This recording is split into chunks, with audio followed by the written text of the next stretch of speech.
ทุกประการก็รวมยอดทั้งหมดก็ได้เงินอยู่360,000 กว่าบาทพี่น้องท่านฟังก็ต้องขออนุโมทนาบุญไว้ณที่นี้ตุยสถานีวิทยุวัดป่าหินนั้นเป็นของพี่น้องคนฟังทุกท่านเป็นเจ้าของที่เราจะต้องช่วยกฐานุบำรุงเนอะพี่น้องท่านฟังก็ขอฝากไว้พี่น้องท่านฟังสามารถฟังทางวิทยุแล้วก็ทางไลน์ทางเฟซได้ย้อนหลังก็ได้เป็นรายการที่เผยแพร่ภาพและเสียงทุกรายการพี่น้องท่านฟังไปทั่วโลกโดยเฉพาะประเทศไทยเราเนี่ยอยู่จังหวัดไหนก็ฟังได้พี่น้องท่านฟังจะฟังรายการย้อนหลังก็ได้จะฟังสดๆก็ฟังได้ทางเฟซทางไลน์ทางวิทยุได้ทุกพื้นที่เอามาอู้ถึงวัดพี่น้องท่านฟังวัดเป็นแหล่งร่วมประสานสมานมิตรวัดคือแหล่งรวมจิตผลิตกุศลวัดคือแหล่งศึกษาของพี่น้องศรัทธาประชาชนควรที่เฮาทุกคนร่วมมนัสพัฒนาวัดจะดีเพราะมีบ้านหนุนทำบุญช่วยบ้านจะสวยงามเพราะมีวัดช่วยเสริมเพิ่มราศีวัดก้าวถูกบ้านก้าวตามงามชีวีบ้านจึงดีวัดจึงเด่นเป็นมงคลอันนี้เป็นกรรมที่ต้านผู้งูเพิ่นได้แต่งแต้มเขียนไว้ก็เอามาเล่ามาอ่านให้ฟังพัฒนาอันยังก็พัฒนาไปเตอะแต่มันบ่ประเสริฐเต้าเฮาพัฒนาจิตพี่น้องท่านฟังจะพัฒนาอันยังก็ติดถ้าจิตใจของคนเฮาบ่พัฒนานะจิตใจเฮาล้าหลังหรือว่านำหน้านักลำไปพี่น้องท่านฟังอันใดก็ฮู้หมดถ้าล้าหลังก็บ่เก่าบ่เดิมลำไปบ่ตามสมัย เพราะว่าอย่างถึงวันเนี่ยพี่น้องท่านฟังมันมีการพัฒนามันมีความเจริญรุ่นหน้าเริ่มจากออกจากบ้านเฮาไปทำถนนหนทางอย่างทุกสิ่งทุกอย่างพี่น้องท่านฟังบอกว่าคนบอกว่าจะเป็นวัตถุมันจะมีมดพอมีความเจริญมีการมีงานอะไรอย่างก็จ้างได้พี่น้องท่านฟังสมัยก่อนนี่เขาต้องเอารถไปโฆษณาแวดบ้านผ่านเมืองหรอกคนห้องว่าประชาสัมพันธ์เชิญร่วมงานอันนั้นงานอันนี้แต่ในยุคปัจจุบันมันมีเฟซมีไลน์เพียงแต่จิ้มเข้าไปในไลน์ในเฟซหู้กันหมดพี่น้องท่านฟังคนที่เปิ้นสนใจเปิ้นก็สนใจคนที่บ่สนใจมันก็มีพี่น้องท่านฟัง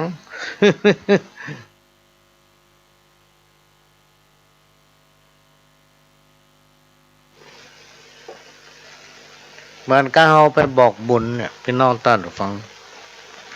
ถ้าเรามีซองบอกว่าจะเป็นพระบาทกฐินเราไปบอกบุญเปิ้นไปเป็นการแผ่บุญถ้าเปิ้นจะร่วมก็ร่วมถ้าเปิ้นมาร่วมก็เป็นหยังเขาได้แผ่บุญไปละเขาก็ได้บุญไปละอันนี้ก็เป็นเรื่องนึงโมนี่มันอยู่ที่จิตใจของคนเราแต่เราจะต้องร่วมกันพัฒนาพี่น้องท่านฟังพัฒนาตั้งแต่จิตใจของตัวเองไปถึงลูกเต้าเหล่าหลานไปถึงเยาวชนเพื่อเขามีจิตใจงามนะเวลามีการมีงานเวลาพบปะผู้หลักผู้ใหญ่คนเฒ่าคนแก่ผู้สูงวัยผู้ที่มีความรู้แล้วก็พระเถระครูบาอาจารย์เขาจะได้มีความอ่อนน้อมในยุคปัจจุบันเนี่ยมันมีอย่างที่พัฒนาไปไกลเกินพี่น้องท่านฟังลูกเต้าเหล่าหลานมาให้บริเขาว่าสอนตักเตือนอย่างไปเขาค่อยฟังเพราะเขาหู้แล้ว หู้แล้ววัดจะงามเพราะมีบ้านหนุนทำบุญช่วยบ้านจะสวยเพราะมีวัดเสริมเพิ่มราศีวัดก้าวถูกบ้านก้าวตามงามชีวี บ้านจึงดีวัดจึงเด่นเป็นมงคลวัดเป็นจุดรวมใจของพี่น้องประชาชนวัดเนี่ยเป็นจุดรวมใจเป็นสถานพยาบาลพี่น้องท่านผู้ฟังถ้าไผไปแล้วน้อมนำเอาศีลธรรมน้อมนำเอาสิ่งที่ครูบาอาจารย์เพิ่นเอามาบอกมากล่าว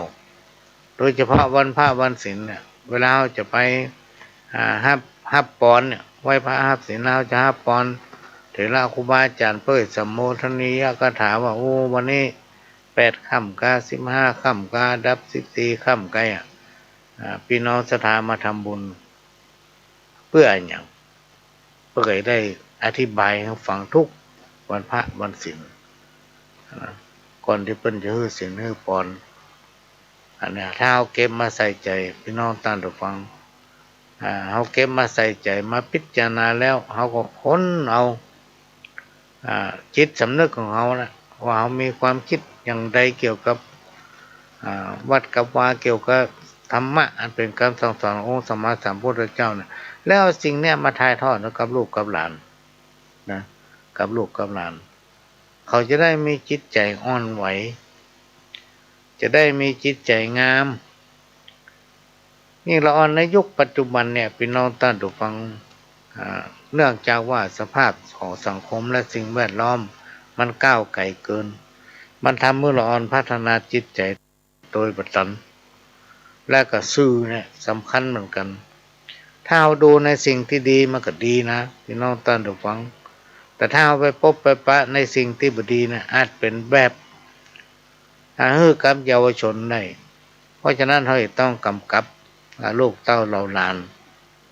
อยู่กับเขาอย่างชิดใกล้พี่น้องท่านผู้ฟังนี่ไงอายุ13 14 15 16เนี่ยอยู่ในวัยที่ล่อแหลมต่อการเสียคนเนาะเขาจะต้องพยายามดึงเขาพี่น้องท่านผู้ฟังฮู้จักศีลจักธรรมอันไหนดีอันไหนบ่ดีเขาให้สังเกตดูสมัยก่อนสมัยเขาเป็นละอ่อนในเวลาผู้รักผู้ใหญ่เป็นอู้อย่างมากเขาจะฟังเนี่ยเขาจะฟังถ้าเป็นว่าบ่ดีเขาเติมเหมือนเนี่ยแต่ละอ่อนในยุคปัจจุบันมันต้องฟังไปสักคนเพราะฉะนั้นเขาจะต้องพัฒนาจิตใจเขาและน้อมนำเอาธรรมะอันเป็นคำสั่งสอนขององค์พระสัมมาสัมพุทธเจ้านั้นมาผสมผสานและถ่ายทอดให้กับลูกกับหลานพี่น้องท่านผู้ฟังทำตนเองและครอบครัวของตัวเราเป็นต้นแบบให้กับสังคมชุมชนอู้ไปเตะอู้ได้เต็มที่ว่าในยุคปัจจุบันเนี่ยมันมีแล้วที่จะไปขู่คนนั้นจะไปขู่คนนี้แล้วมันมีละกรรมที่ว่าเขาต้องกลัวคนนั้นกลัวนั่นกลัวนี่นะมันมีภัยกลัวอย่างสักอย่างในยุคปัจจุบันเนี่ยพี่น้องท่านผู้ฟังมันมีภัยกลัวสักอย่างแม้แต่สิ่งบดีเขาก็ถึงบ่กลัวแล้วมันหมดยุคละที่จะไปอิจฉาคนนั้นกลัวเหลือคนนี้มันหมดยุคละที่เขาจะไปสนใจในสิ่งที่มันบดีพี่น้องท่านผู้ฟังเพราะฉะนั้นก็ขอฝากพี่น้องท่านผู้ฟังนำเอาธรรมะเป็นคำสั่งสอนขององค์พระสัมมาสัมพุทธเจ้าเนี่ยไปลูกหลานฟังกรรมที่เป็นคติเตือนใจที่บอกว่าอย่าเพลินถือว่าเงินนั้นเป็นใหญ่จิตใจเหนือสิ่งอื่นใดล้ำค่าความสุขความทุกข์อยู่ที่ใจคนเราทุกคนเวียนบนตึงวันเนี่ยเพราะผลของกรรมผลของกรรมเนี่ยเป็นน้องท่านผู้ฟังมันผสมผสานมันมีผลของกรรมในแต่ปางชาติอดีตที่ผ่านมาแล้วมันยังมีผลของกรรมที่เกิดขึ้นจากการกระทำของคนเราในปัจจุบันเนี่ยสิ่งไหนที่เราทำไปพี่น้องท่านผู้ฟังมันมีผลมาถึงตัวเราเองนอกจากว่ามันจะจ้าจะเวทนานะสิ่งทั้งหลายที่เราทำไปนั้นเราจะไปคิดว่าไผ่โมโหมาหันคิดสำนึกเขาเนี่ยมันหูพี่น้องท่านผู้ฟังมันจะตามติดโดยเราเหมือนกับเงาตามตัวเลยนะ วันใดวันหนึ่งถ้าเกณฑ์ชะตาเขาตกอ่อนลงไปนะพี่น้องท่านผู้ฟังอ่าท่านจะไปโทษว่าโอ้อันอย่างล่ำเรือยนะ เพราะทุกคนจะหนีบ่พ้นในผลของกรรมที่ตัวเองได้ก่อที่ตัวเองได้กระทำคนเราทุกคนมีความดีหมดพี่น้องท่านผู้ฟังแต่ก็บัดใจถึงหมดนะจะต้องมีข้อบกพร่องเป็นธรรมดาคนเราทุกคนจะต้องยอมรับนะในสิ่งที่ดีบ่ดีหรือว่ายอมรับในตนเองคือผลจากการกระทำของตนเองถ้าไผยอมรับบอกว่าจะข้อดีข้อเสียของตนเองอันนั้นอ่ะเพิ่นเฮาว่าเป็นคนเหมาะสมกับความเป็นคนนะแต่ถ้าทุกคนพอกันไปในแง่ดีพี่น้องท่านผู้ฟังทุกสิ่งย่อมจักสำเร็จเราจะต้องมองกันถึงสองแง่นะมองถึงแง่ดีแง่บ่ดีก็คือในภาษาธรรมะเพิ่นจะบอกว่าฮู้จักคิดฮู้จักเหตุจักผลเนี่ยก็คือในจุดเนี้ยตัวเนี้ยที่อู้ไปเนี่ยเพราะนั้นเราต้องมาพิจารณาพี่น้องท่านผู้ฟังใจจิตสำนึกใจความรู้ความสามารถพื้นฐานของตัวเองนะมาพิจารณาคนเราทุกคนจะต้องรู้จักบังคับตนเองถ้าไผปล่อยตนปล่อยตัวไปตามบุญตามกรรมคนผู้นั้นย่อมจะหาความเจริญไปได้บางคนบางอย่างเขาอาจจะทำได้คนเดียวแต่บางอย่างพี่น้องท่านผู้ฟังเขาไม่สามารถที่ทำคนเดียวได้อันนี้เป็นเรื่องจริงที่เกิดขึ้นกับชีวิตของคนเราทุกคนถ้าไผมีชีวิตที่ขาดคุณธรรมคนผู้นั้นย่อมขาดความสุขนะนอกจากนี้ยังจะอยู่เคียงคู่กับความทุกข์ไปตลอดเหมือนกับโลกเขาเนี่ยกับเดือนกับตะวันเนี่ยถ้าขาดเดือนเมื่อคืนก็มืดมิดขาดตะวันก็มีแสงสว่างในโลกนี้จะมีแต่ความมืดมิดเป็นห้องว่าไร้ทิศทางกรรมเกิดจากการกระทำมีทั้งกรรมดีและกรรมบดีกรรมวิกรรมว่าจิตวิญญาณคือสิ่งที่สิงอยู่ในร่างกายของคนเราในขณะที่เรายังมีชีวิตอยู่นะเพราะฉะนั้นก็ขอฝากพี่น้องท่านผู้ฟังได้ช่วยกันรณรงค์นำเอาศีลเอาธรรมเข้าสู่จิตสู่ใจของตนเองนะและก็นำบุตรหลานของท่านเพื่อเป็นคนดีของสังคมเป็นแบบอย่างของสังคมเป็นแบบอย่างให้แก่คนที่อยู่ข้างเคียงนะและในที่สุดครอบครัวของเราและสิ่งแวดล้อมหรือหมายถึงสังคมชุมชนนั้นๆก็จะอยู่เย็นเป็นสุขถ้าคนเรามีจิตใจงามอันอย่างนิดๆหน่อยๆก็อภัยให้กันพี่น้องท่านผู้ฟังมันต้องทำร้ายซึ่งกันและกันเฮาจะเฮืออย่างทุกอย่างมันถูกใจเฮาหมดมันถึงมีคน10 คนต่างคนต่างมีความคิดไปคนละทิศทางเฮาก็มาค้นหาเอาสิ่งที่ดีๆคนดีในบ้านเฮาในพื้นที่ล้านนาของเฮาเนี่ยนักขนาดเลยพี่น้องท่านผู้ฟังเฮาจะต้องช่วยกันส่งเสริมเมื่อมันมีคนดีนักมีคนดีนักพี่น้องท่านผู้ฟังคนดีที่มีความเสียสละที่มีความสามารถที่มีความตั้งใจรับปักอย่างกับไผละทำได้บ่ใช่ว่าได้ก็อู้ว่าคือเพิ่นติ๊กแล้วบ่ซ้อมงอนตัวเก่าว่าตัวเองเป็นจะได้พ้อง ในที่สุดพี่น้องท่านผู้ฟังคนเราทุกคนน่ะถึงเวลาสุดท้ายมามียังติดตัวไปสักอย่างนะจะมีบาปบุญคุณและโทษเนี่ยโตยไปในปรโลกสิ่งทั้งหลายเราเนี่ยพี่น้องท่านผู้ฟังมันเป็นสิ่งที่เราพึงสังวรนะพึงสังวรในโลกมนุษย์ของเรานี้ทุกคนมีคุณค่าเหมือนกันทุกคนทุกคนเป็นคนดีเหมือนกันทุกคนแต่ความเสียสละของคนเนี่ยพี่น้องท่านผู้ฟังมันค่อนข้างจะมีขอบเขตที่จำกัดปัญหาคนที่มีความดีงามมีจิตใจงามมีความเสียสละและความสามารถมันแค่หายากไปหน่อย ในยุคปัจจุบันเหมือนกับกรรมที่คนเฒ่าคนแก่เพิ่นว่าไว้โอ้ประตูวัดเพิ่นลืมใจปิดเพิ่นเปิดวันค่ำคืนหูไผขย่ำใครไปเตื้อแต่ที่ประตูคอกพี่น้องท่านผู้ฟังมีเป็น4-5 ชั้นพุ่นน่ะกว่าจะเข้าไปได้เนี่ยโอ้ยไปจะง่ายๆคนลูกกันเข้าไปป้อมมิทยุอ่ะ ในปัจจุบันเนี่ย ก็จะเอานิทานเรื่องหนึ่งมาฟังนิทานเรื่องนี้คือเชื่อว่าเอาดีบ่ได้เอาได้บ่ดีในที่สุดก็เลยบ่ได้อย่างสักอย่าง เรื่องมีอยู่ว่าที่หลังวัดแห่งหนึ่งมีหมาจำนวนนักพี่น้องท่านผู้ฟังซึ่งมี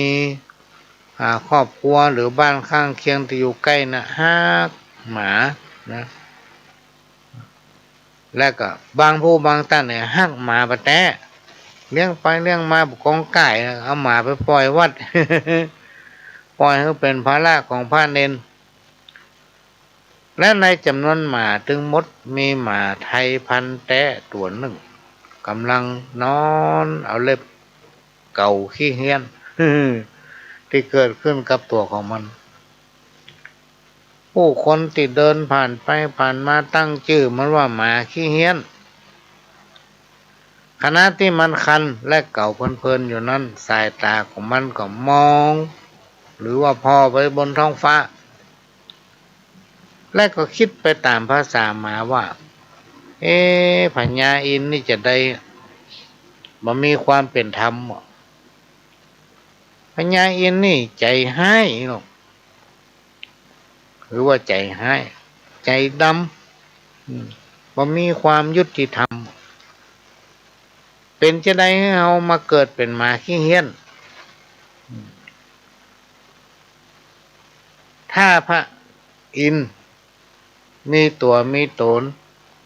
ก็ลองมาปรากฏตัวเขาพอสักกรรมอันนี้เป็นความคิดของหมา แล้วก็ด่าว่าแจ้งพระอินทร์ติ๊กๆขณะที่มันนอนเก่าขี้เหี้ยนในช่วงที่หมาจมด่าพญาอินทร์อยู่นั้นพี่น้องท่านผู้ฟังเป็นจังหวะที่เท้าอมรินทร์จอมเทพคือพญาอินทร์ห่อลงมาในโลกมนุษย์พอดีในเวลานั้นจึงเกิดความสงสัยว่าหมาขี้เหี้ยน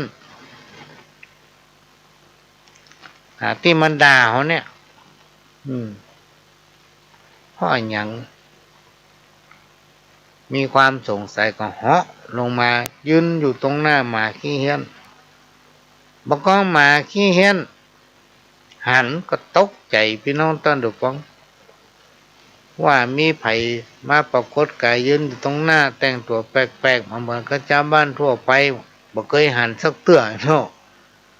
ประถามขึ้นว่าท่านเป็นไผแต่งตัวเหมือนกับชาวบ้านมันถามด้วยความสงสัยพี่น้องท่านผู้ฟังพญาอินทร์ตอบไปว่าข้าคือพญาอินตาเนาะที่เป็นเทวดาบนฟ้าพวกที่เจ้าแจ้งและบนหาข้าถึงวันเนี่ย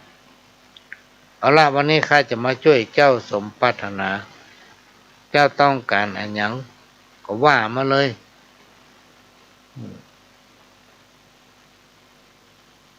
มาก็ถามว่าท่านคือพญาอินทร์จริงกะ แม่นแต่ก็มาถามซ้ำเพื่อความแน่ใจพญาอินทร์ก็ตอบว่าข้าคือพญาอินทร์เป็นพญาอินทร์เป็นเทวดาอยู่บนฟ้าบุญเจ้าบนเจ้าด่าข้าถึงวันหนึ่งวันเนี่ยต้องการอะไรหยังว่ามาไว้ข้าเหม็นกินของเจ้านี่เนาะอยากได้อย่างรีบว่ามา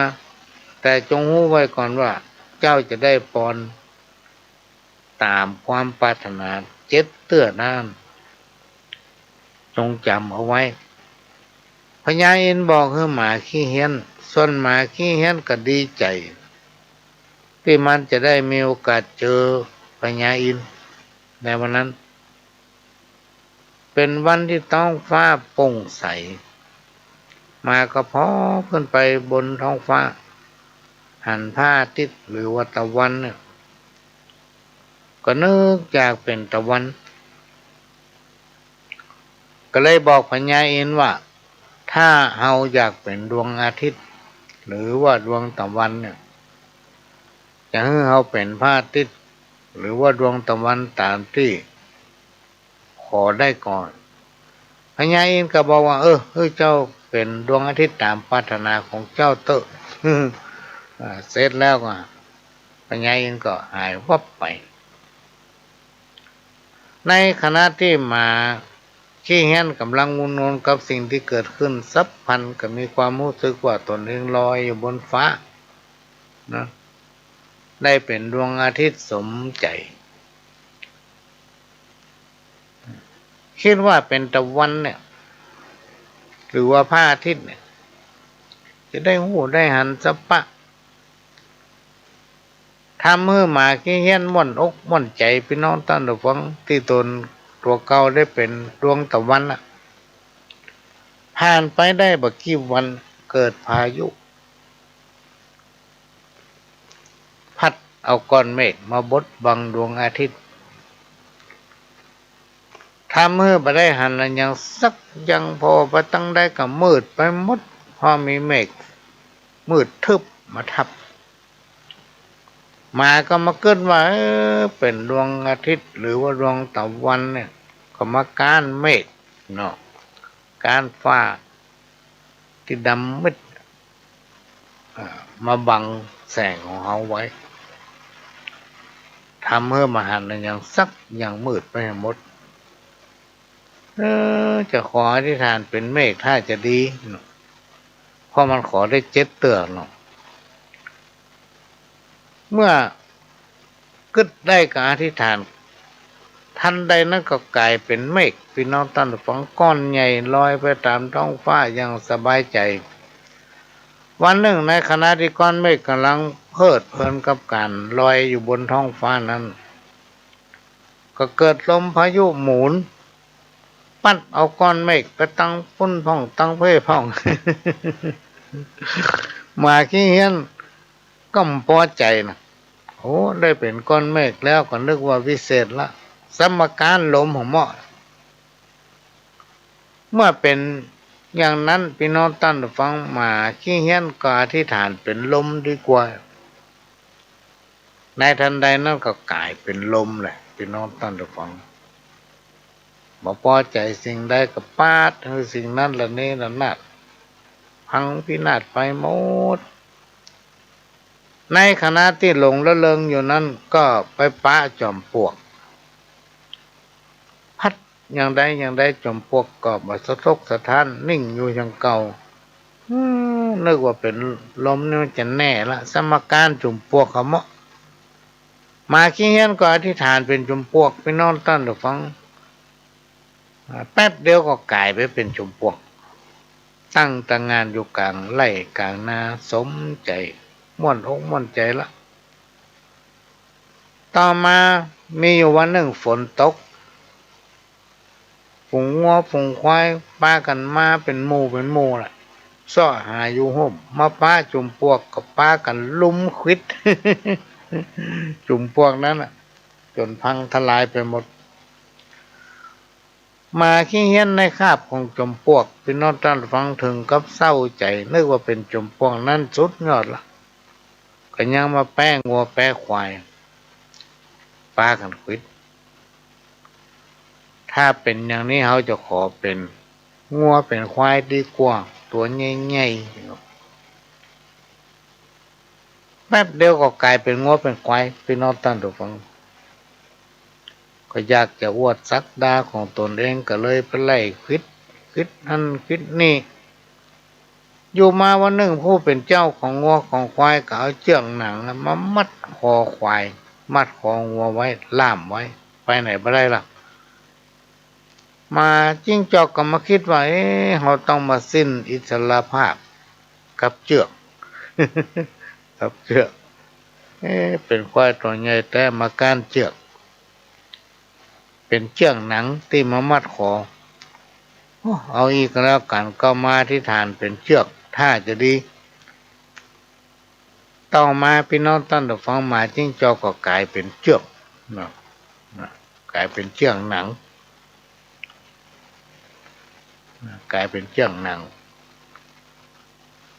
แล้วก็ต่อมาก็มีหมาพี่น้องท่านผู้ฟังมันหันเชือกหนังอ่ะ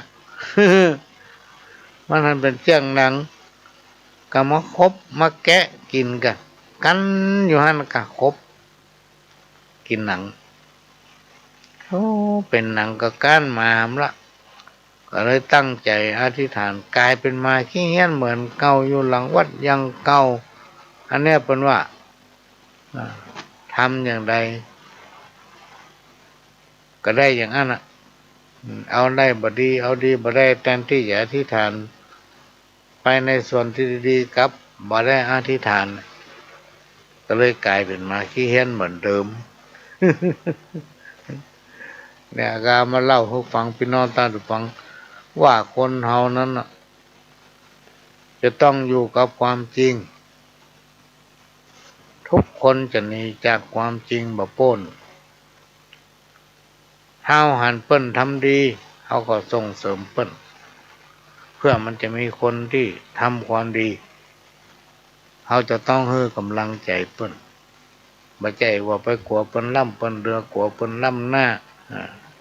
กลัวเปิ้นได้ดีกว่าตัวนะว่าให้เปิ้นติ๊กไปที่ไหนก็ว่าให้เปิ้นถ้าเมื่อคนอื่นมองในแง่ลบไปนอนตันฟังว่าโอ้คนนี้มันก็มีอย่างนี่ก็จะว่าเปิ้นอันนี้ก็นำมาฝากในวันนี้พี่น้องท่านผู้ฟังก็กำลังรับฟังรายการสาระสัพพะจากทางสถานีวิทยุกระจายเสียงพระพุทธศาสนาแห่งชาติและสังคมเพื่อการศึกษาพระพุทธศาสนาและวัฒนธรรม FM 104.50 เมกะเฮิรตซ์จากวัดไผ่หินสถานีวิทยุวัดไผ่หินนั้นเป็นสถานีแม่ข่ายหลักพี่น้องท่านผู้ฟังที่นำเอาเสียงรายการต่างๆเนี่ยเผยแพร่ออกไปลิงก์สัญญาณไปยังสถานีทั่วไปที่พี่น้องรับฟังได้หลายพื้นที่ก็เป็นสถานีของพี่น้องท่านผู้ฟังทุกคนเป็นเจ้าของที่เราต้องช่วยกันทนุบำรุงพี่น้องท่านผู้ฟังอันนี้ก็เป็นเรื่องที่เอามาฝากขณะที่พี่น้องท่านผู้ฟังก็ฟังรายการสาระธรรมกรรมเก่าสาระสัพพะร้อยอันเป็นเรื่องจากประสบการณ์ของจากอะไรอย่างที่เราได้ทำมาแล้วมันมีความสำเร็จกรรมอันใดที่ครูบาอาจารย์เพิ่นกล่าวไว้เอาหันว่ามันดีถ้าใครสามารถนำปฏิบัติได้ก็จะมีประโยชน์กับตนเองและครอบครัวก็นำมาพี่น้องท่านผู้ฟังนำมาฟังมาพบปะกันเป็นประจำทุกคืนวันพฤหัส3 ทุ่มถึง4 ทุ่ม1 ชั่วโมงเต็มพี่น้องท่านผู้ฟังก็จะเปิดข้าวให้ฟังสักแป๊บหนึ่งโยหัตถาฝ่ามือ10 นิ้วขึ้นต่างวางกิ้วกายเก้าเกษาขอกลมกราบนบองค์กษัตริย์ ตาพระจอมราชามหาราชเจ้าพระราชประสงค์ขององค์จอมเงาทรงคิดแบ่งเบาพี่น้องพระองค์โคนหาปัญหาปากท้องคืออยู่ถูกต้องพอดีรายได้เฮาน้อยก้อยอดขันตีใจจ่ายพอดีบ่มีอยากกันหูจักถนอมอดออมใจใจก็บ่มีวันจักทุกข์ตามพระประสงค์ขององค์ประมุขตานตัดสอนให้เฮาฟังอย่าไปฟุ้งเฟ้อเห่อเหิมเกินหวังเลี้ยงชีพชีวังปลูกฝังเลี้ยงใสก็จะมีกินพอเพียงอยู่ได้บ่เปลืองเงินไปจ่ายซื้อจีนป่าพุทธจาคาบมือก็ลดหย่อนฮือพอควรปลูกผักปลูกไม้ไว้ในให้สวนพร้อมกับจักจวนพี่น้องเจ้าบ้านจะได้แก้ขาดประหยัดหลายนั้นถือเอาเป็นงานเสริมกล้ามผ้านุ่งคัวใบอันใดแปลงล้ำบ่จำเป็นต้องไปเอาซื้อแม่นุ่งใจมอกใจใดกับเขาเฮาก็เลือกเอามอกเฮาใจใดบ่ต้องเกือกไผ่คนใดเหนือใต้หมู่มีเงินไทยหลายล้านเฮาอยู่พอดีบ่มีเกียรติค้านบ่เข้าขั้นทานลำเค็นจักจกใจซื้อคือเลือกจำเป็นแปลงใจเย็นก้อยเป็นก้อยสร้างอย่าลับตาฝืนจงมืนตากว้างจักหันแนวทางลงลึงบางคนเดือดร้อนเป็นคนบ่มันขยันคิดแต่ตื่นบางคนก็มีเงินเล็กน้อยเหินตัวเขาเปิ้นเอาตัวเอาบอกกึดทีแจ้งเพื่อมาหูคิงกระเป๋าพอแห้งเฮามีกะแห้งเล็กน้อยถ้าเฮาเล็งหันรายวัน200มันถึงบ่น้อยพอเพียงจีนเฮาบ่นักอย่าฟักลายเฮียงเอาหมอกพอเพียงเลี้ยงครอบครัวได้จากแต่งข้าวสารมากาบอนไว้กับพี่น้องไทยทั่วทิศช่วยแก้ปัญหาช่วยกันมาคนคิดชีวิตต่อสู้วันจ้างขายจ้างกาได้มาแบ่งปันเป็นส่วนเป็นอันมันก็อยู่ได้ก็จะพอเพียงเลี้ยงต้องปากใสปลูกส่วนขั้วไปพร้อมพักบะทั่วบะแตงบะแฟงบะฟักปลูกตามหัวบ้านเลี้ยงยายเหลือกินเหลือใจน้ำเอาไปขายจักเสริมเป็นหลายจุนเจือในบ้านถึงเศรษฐกิจวิกฤตแต่ด้านคงบ่ยาวนานยืดเยื้อเฮาต้องทำใจทนไปกู้เชื่อตามโอกาสเอื้ออำนวยประหยัดเขาไว้จักใดไปโสยถึงบ่ร่ำรวยกาหมอกอยู่ใดกาหมอกอยู่ใดอันนี้ก็เป็นจ้อยเศรษฐกิจพอเพียงพี่น้องท่านผู้ฟังคนแต่งก็คือแม่จันลักษัตริย์ บ้านปงดอนแม่ตะไนลำปางเนอะแต่งมาเมินแล้วก็เป็นจ้อยก้อมหำบดหนึ่งอันนี้ก็จากเชียงไฮ้เหมือนกันพี่น้องท่านผู้ฟังเลยพะเยาไปหน่อยหนทางสายพะเยานะบ้านไหนยังจำไม่ได้แต่ว่าแจ้งพี่น้องที่อยู่ข้างเคียงจังหวัดพะเยาเนอะในวันที่14ก็ตั้งแต่เจ้าแหละจะออกเดินทางไปที่โรงพยาบาลพะเยาก็จะไปทำพิธีที่โรงพยาบาลพะเยาเพื่อจะสร้างอาคารใหม่ก็คนที่เขียนข่าวไว้ก็ต้องส่งไปเสนียไปปากันที่นั่นถ้าอยู่ใกล้ๆนั่นก็เจิญปากันที่นั่นได้ เป็นข้าวก้อมทำอันหนึ่งกับก้อมสักกำเป็น5-6บรรทัดว่ะ แสนกำว่าฮักล้านกำสิเนหาบ่เต้ากำลา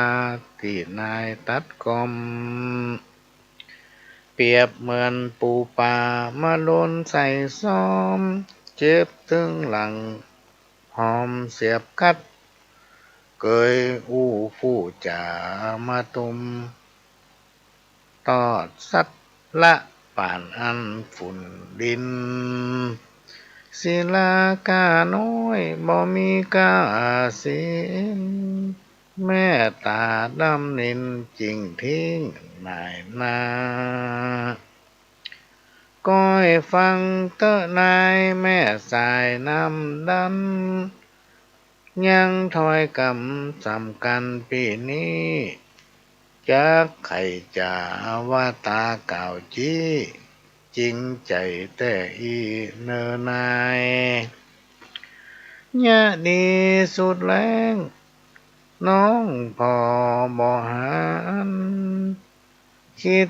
อีดกันถึงวันบ่หันเล่าความดีตั้งหลายหมายบ่หมายสอบสู้บ่หุ่มพอดูแบบนี้อันเรื่องเหลวแรกเต็มว่าลบหลีกดียังบุบุญจีหามา อันนี้เป็นกำจมว่าเนี่ยดีสุดแรงคนเขาบ่เอามาจากทำความบดีเตื้อเดียวนาคนเอาไปเล่าไปลือตัวบ้านเป็นกำจมของเปิ้นแสนกำว่าฮักล้านกำสิเนหาปัดเศร้ากำลาที่นายตัดก้อมเปรียบเหมือนปูป๋ามาโดนใส่ซ่อมเจ็บตึงหลังหอมเสียบกัดเกยอู้ผู้จามาตุมตอดสัดละปานอันฝุ่นดินศิลาก้าน้อยบ่มีก้าศิลแม่ตาดำนินจิ้งทิ้งนายหน้าก้อยฟังเตอะนายแม่สายน้ำดันยังถ้อยคำสำคัญปีนี้จักไข่จ่าว่าตาเก่าจี้จริงใจแต่อีเนอนายทำดีสุดแรงน้องพ่อมหันคิดการถึงวันมหันเอาไปเล่าอู้ความดีตั้งหลายบ่หมายสอบสู้บ่หุ่มพอดูแบบนี้ที่เรื่องแหลกเหลวเต็มว่าลบหลีกดียังบุบุญจี้หามาทำดีสุดแรงเบาไปอู้จ๋าทำบดีเตื้อเดียวนะเอาไปเล่าลือถึงบ้านเนี่ย อันนี้มันเป็นธรรมดานะพี่น้องท่านผู้ฟังแต่เจ้าเมื่อประมาณ9 โมงนี่ก็ไปทำภารกิจทำพิธีห่อเจ้าที่จำไม่ได้ว่าที่ไหนก็ได้อู้ถึงเรื่องนี้เขามาอู้หูฟังว่าได้ช่วยเหลือคนนักหนาป้าป้านคนนั้นก็ช่วยคนนี้ก็ช่วยหลายอันหลายอย่างสรุปแล้วมันแค่ได้ดีเฮ้ยลูกช่วยคนนี่มันแค่ได้ดีวะโอ้เขาช่วยพิตตี้ก้าเนาะ มันมีแต่นะพี่น้องท่านฟังบางทีเขาทำความดีไปแล้วเขาลืมหมดบ่คิดถึงเขาด้วยซ้ำแต่มันก็มีน้อยคนนะมีเป็นบางคนแต่บางคนมันก็ดีนะดีบ่ลืมบุญลืมคุณที่ไผให้การอนุเคราะห์ช่วยเหลือบางคนนี่จังเขาไปเหียก็มีนะพี่น้องท่านฟังเหมือนลุงที่บนอู้ฟังแต่เจ้าเนี่ยอันนี้ก็เอามาอู้ฟังพ่อมาอู้ถึงเรื่องเนี้ยเอาข่าวเรื่องนี้มาอ่านพอดีเนี่ยก็เลยมาฝากพี่น้องท่านฟังว่าเขาจะต้องช่วยกันรณรงค์นะลูกเต้าเราหลานเขาเป็นคนดีมีความจริงใจมีความจริงต่อทุกสิ่งทุกอย่างที่มันเกิดขึ้นกับชีวิตประจำวันของคนเราเพราะความจริงนั้นเป็นสิ่งบัตายใครจะว่าดีบัดนี้บ่ต้องไปสนใจพี่น้องท่านฟังเขาทำเขาไปแล้วมันจะมีสิ่งที่ดีๆนะเข้ามาหาเรานะสิ่งดีๆจะเข้ามาหาเราบาทุกบาจนบาตกอับนะเวลาเขาอิดเขาจนอย่างก็มีคนมาช่วยนี่อันนี้เป็นสิ่งที่มีประสบการณ์นะพี่น้องท่านทุกคนมีประสบการณ์คือเขาทำมาแล้วแต่ก้อนเนี่ยยังไม่เคยเชื่อนะสิ่งทั้งหลายเหล่านี้เขาทำมันได้อย่างนั้นนี่ก็มาฝากไว้ข้าวก้อมทำอันหนึ่งเต็มว่าได้ฮักตึงบลาไก่แม่นตายจากไปใจยังห่วงข้องจักเป็นนกหนูมาจูแห่งห้องล่าเล่นกวายมองบัญญังบ่คอลาไก่มาใจบ่อยครั้งก็หิมป่องตั้งตีนอนจะส่งเสียงห้องกล่อมเจ้านอนหมอนห้ามหาอาวรกล่อมนอนเต้าแจ้งกล่อมนอนเต้าแจ้งใช่หรอ ถ้ามันกลายเป็นนกมาจับอยู่ปองแต่เขาจะโกงยิงวะเนาะ ก็จะโกงยิงวะนะกะมาจับอย่างนี้ ก็ได้ครับหลายจ้างหลายผู้หลายท่านเนาะทางห่างดงก็ติดตามรับฟังอยู่ตลอดโอเคขาดนี่เราต้องขอกราบขอบพระคุณโดยเฉพาะเถระครูบาอาจารย์ที่เพิ่นยังบ่รับด้วยว่างๆก็มาฟังขยมเก่าอู้มาฟังผู้นานจมนี่เนาะ ช่วงเนี้ยพี่น้องท่านผู้ฟังเพิ่นรณรงค์บ่ให้คนในบ้านในเมืองเฮาไปยุ่งเกี่ยวกับสิ่งเสพติดที่มันว่าบ่ดีเนี่ยยาเสพติดเนี่ยจะเพิ่นลูกหลานเข้าไปใกล้ถ้าไผเผลอเข้าไปใกล้ไปยุ่งเกี่ยวกับมันแล้วเสียอนาคตหมดพี่น้องท่านทุกคนจะไปคิดว่ายาเสพติดเนี่ยมันดีมันมีราคาเวลาเอาเนี่ยไปแล้วมันจะร่ำจะรวยอย่าคิดเพราะในที่สุดพี่น้องท่านทุกคนคนขายในติดคุกท่านนักป้าเนี่ยถูกประหารชีวิตจะมีสมบัติพัฒฐานอย่างกระจ้างเด้อพี่น้องท่านทุกคนมันยึดไปหมดมาแจ้งเขาสักอันสำหรับคนที่กินน่ะคนที่กินที่เสพเนี่ยพี่น้องท่านผู้ฟังอนาคตเป็นบ้าเกือบจะทุกคนเลยเพราะในยุคปัจจุบันเนี่ยจะที่ว่ามันถูกนะพร้อมผสมสารนะมันจะต้องมีสารอย่างใดอย่างหนึ่งมาผสมให้กินไปเสพเข้าไปเมินไปเนี่ยทำให้เป็นบ้าควบคุมสติตัวเก่าไม่อยู่ฆ่าแม้กระทั่งบุพการีพ่อแม่ทำร้ายแม้กระทั่งตัวเก่าคนเสพนี่ตายอย่างเดียวก็มาตายก็เป็นบ้าเพราะฉะนั้นอันเนี้ยพี่น้องท่านผู้ฟังฝากไว้ดูแลลูกเต้าเหล่าหลานของไผของมันก็ข้าววันนี้เพิ่นบอกว่ายาเสพติดมีพิษเหลือหลายมันจะล้างทำลายตึงบ่เลือกหน้าพอวิงวอนพี่น้องเจ้าข้าอย่าตกเป็นทาสของมันถ้าโดนจับแล้วมีโทษมหันต์หลายปีเดือนวันโดนขังขอกกว้างเฮ้อเว้นไก่บ่ใจหู้แกล้งลูกฮักจอมแปลงโปรดหู หันตัวยังมากลายบ่ใจหมูอย่าไปจื่นสู้จิมหลองถ้าติดมันแล้วบ่แก้วหม่นหมองคนน้ำตาน้องคือพ่อแม่ของเจ้าขอร้องลูกหลานอย่าหันหน้าเข้าออกมาเหี่ยวุยวุยถ้าติดมันแล้วจะไปมัวนิ่งเฉยขจายวุยวุยหาวิธียุดยั้งมันให้ได้จะไปแตะต้องบ่ใช่ของดีที่ควรเกี่ยวข้องของดีอื่นมีเยอะแยะการออกกำลังกายเล่นกีฬาเนี่ยการทำงานนะมีปะเลอะพี่น้องตั้งแต่ฟังการงานที่เราจะทำเราจะต้องมีความขยันหมั่นเพียรนะเนี่ยไปจะไปคิดว่าคุยต้องล่ำคุยต้องรวยอย่าไปคิดถ้ามันจะมีต้องมีมันอยู่ที่เกณฑ์ชะตาวาสนาของไผมันนะพี่น้องท่านผู้ฟัง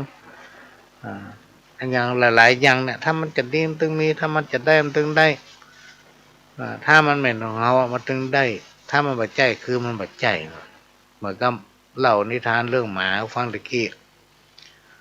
เป็นนั่นถ้าจะดีพอเป็นไปแล้วเป็นไรหมอเป็นนักก็ถ้าจะดีเป็นไปแล้วเป็นไรในที่สุดกลับมาเป็นหมาอย่างเก่าเพราะฉะนั้นในโอกาสที่เราเกิดมาเป็นคนทุกคนมีกะทุกคนมีบุญ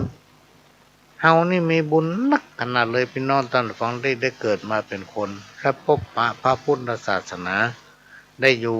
ผืนแผ่นดินไทยพี่น้องท่านฟังผืนแผ่นดินไทยเนี่ยทุกคนต่างชาติมีความต้องการขนาดเพราะเมืองไทยโดยเฉพาะล้านนาเมืองเหนือของเขาเนี่ยเป็นอู่เข้าอู่น้ำในน้ำมีป่าในน้ำมีเข้าพี่น้องท่านฟังอย่างภาคอื่นๆจังหวัดอื่นๆแผ่นดินต่ำลงไปติ๊กๆเวลาฝนตกน้ำไหลไปท่วมตั้งเฮานี่หมีอย่างอันล่ำเรือพี่น้องท่านฟังบางที่บางแห่งบัดเดี๋ยวนี้น้ำยังบ่ลดเด้อตามที่ติดตามข่าวนี่ปุ้นมกรากุมภามีนาบ่น้ำถึงจะลด มันจะลำบากขนาดไหนพี่น้องท่านฟังเพราะฉะนั้นอยู่ที่ไหนเขาเต้าบ้านเฮาเมื่อเฮาทุกคนมีบุญเหมือนกันหมดเฮาก็ใจบุญให้มันเกิดประโยชน์คือเป็นตัวอย่างให้กับลูกกับหลานทำตนเองให้เป็นต้นแบบในครอบครัวของตนเองสั่งสอนลูกเต้าเราหลานให้เป็นคนดียึดเอาให้ประเพณีเช่นปู่ย่าตายายเพิ่นนำปฏิบัติมาถ่ายทอดให้เขาจะได้อยู่เย็นเป็นสุขเพราะเรามีความปรารถนาเหมือนกันทุกคนเพื่อลูกเต้าหลานอยู่ดีมีสุขพี่น้องท่านผู้ฟังมันจะอยู่ดีมีสุขได้หรือไม่อย่างใดน่ะอยู่ที่ความตั้งใจของคนเราว่าวันนี้เขาจะทำอันหยังวันพรุ่งเขาจะทำอันหยังเขาจะทำอันหยังเพื่อเขาอยู่ได้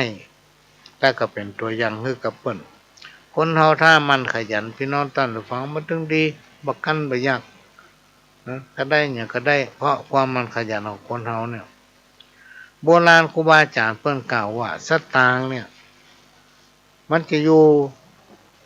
กับคนที่ขยันทุกคนนะมันอยู่กับคนที่ขยันทุกคนแล้วทุกคนที่จะมั่งมีแก้วแหวนเงินคำนั้นอยู่ที่การปฏิบัติของตนเองว่าเขามีความพอเพียงขนาดไหนพี่น้องท่านผู้ฟังถ้าเขามีความพอเพียงใจแจในสิ่งที่มันจำเป็นนะมันก็จะเกิดประโยชน์กับตัวของเขาในที่สุดเขาก็จะมีสตังค์เพราะถ้ามันจำเป็นเขาไปใจหรอก เล่าไผว่าน้ำเล่าไผว่าน้ำกินน้ำเป็นผีกาญะวาทีเป็นผีบ้าใบยิ่งกินตึงวันกินกันใจเป็นขี้เปี้ยไปก็นักกินแล้วตับแข็งอ่อนแหงลมจักตายนักต่อนักลงแดงเว้นได้เว้นไซมีใจเข้มแข็งกายะมีแหงเมียแปลงก็สู้นะ เหล้าเนี่ยพี่น้องท่านผู้ฟังเพิ่นบ่ได้ห้ามฮือเว้นถ้าเว้นได้ฮือเว้นถ้ากินนักพี่น้องท่านผู้ฟังเป็นขี้เปียนะดำไป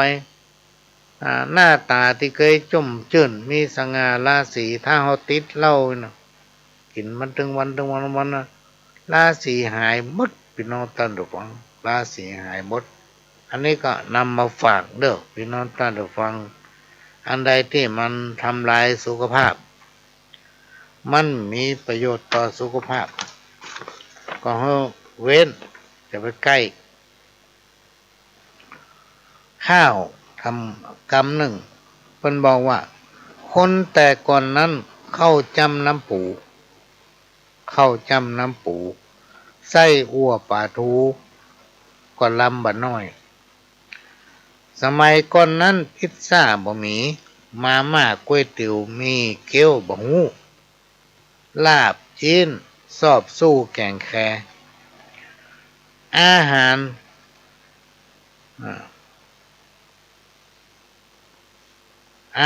ฟาสต์ฟู้ดบ่เหมือนแกงฮังเลกับต้มผักกาดน้อยลมหลวงปัดไม้บ้านให้เฮือนสวนแหงบ่เปิงกวนเหมือนลมปากอู้ลมพายุฝนปัดวนไม้ลู่ยังบ่น่าดูเต้าลมปากขนทาลนฮ้อนหายยังแหงกลัวได้หลายทีลมหลวงละเป่งว่าใส่สีลมปากคนพอดีบ่มีไม้ได้อันนี้หมายถึงว่าพายุฝนพายุลมเนี่ยพี่น้องท่านผู้ฟังมันมากับเดียวก็หายแต่ลมปากคนเนี่ยมันหายสักเตือกอู้ไปอู้มาเวลาหมดถำละพี่น้องท่านผู้ฟังพ่อหลวงก็จะขอนำรายการจากพี่น้องท่านผู้ฟังไปก่อนขอรับนอนฝันดีเหมือนกันคู่คนขอสวัสดีครับ